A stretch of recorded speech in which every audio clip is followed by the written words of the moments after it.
Everyone, first take your hair and with the help of a Juda pin, roll it around the first part of the hair and then secure it properly with the help of a bobby pin or a Juda pin to your hair in such a way that it looks like a Juda from behind.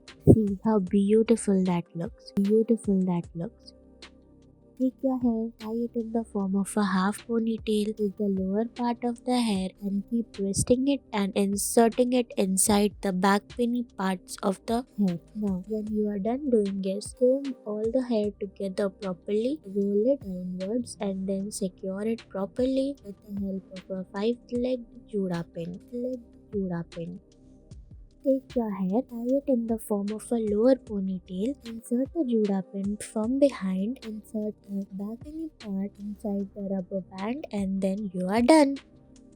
Take your hair, tie it in the form of a Juda and then keep inserting small strands of hair inside the back pinny part of the hair. When you are done taking your every section of the hair inside and then roll the lower section of the hair loose. Thank you for watching.